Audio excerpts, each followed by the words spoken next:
When a biased cop makes what should be a routine arrest, fueled by prejudice, he never anticipates the tables turning against him in the courtroom. But what happens when the very person he sought to humiliate stands as a formidable force of justice? How will this showdown reshape his life and challenge everything he believes in? Before we dive into this gripping story of justice and redemption, let us know in the comments where you're watching from. And don't forget to subscribe for more powerful stories that challenge the status quo. You think you're untouchable just because you drive a fancy car? Officer Ben Carter's voice was sharp, cutting through the silence like a blade. Elise Bryant remained still, hands resting on the steering wheel, her face unreadable as she watched his expression harden, his smirk carrying both authority and something far more insidious. License and registration. Now.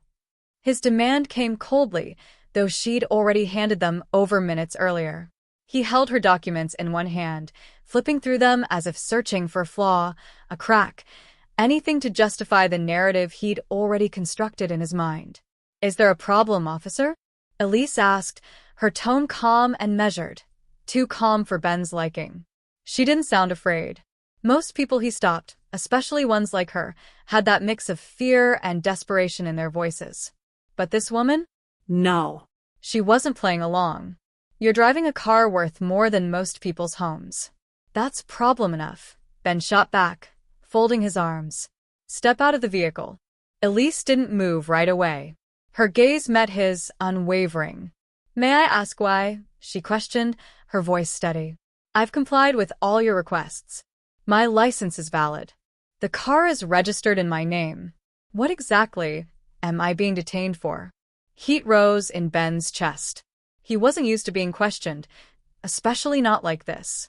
Something about her, the confidence in her posture, the elegance of her tailored outfit, got under his skin. "Don't make this harder than it has to be," he snapped. Still, she didn't move. "Am I under arrest?" she pressed, tilting her head slightly. Her tone wasn't hostile, but it wasn't submissive either. It was controlled, like she knew exactly what she was doing. Ben clenched his jaw. Yes. "Yes, you are." Reaching for the door handle, he yanked it open before she could object further. Elise stepped out, moving deliberately, her gaze never leaving his. Taller than he expected in her heels, she glanced briefly at the dashcam on his patrol car before shifting her eyes back to him. "This is a mistake," she said simply. Ben ignored her. "Turn around. Hands behind your back." As the handcuffs locked around her wrists, she complied without hesitation, her composure unshaken. "You don't know who I am, do you?" she said softly as he led her toward the patrol car. "Does it matter?" Ben scoffed, shoving her into the back seat and slamming the door. Leaning against the car, he exhaled sharply.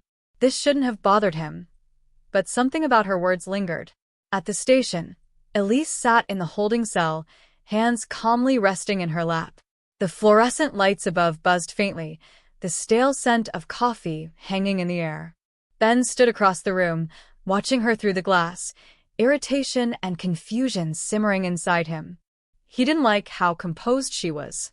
People didn't sit like that after being cuffed and booked. They were supposed to look shaken, rattled. But Elise Bryant?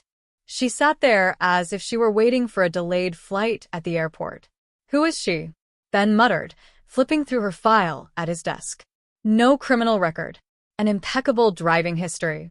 Her address? A home in an affluent neighborhood. His frown deepened, doubt creeping in.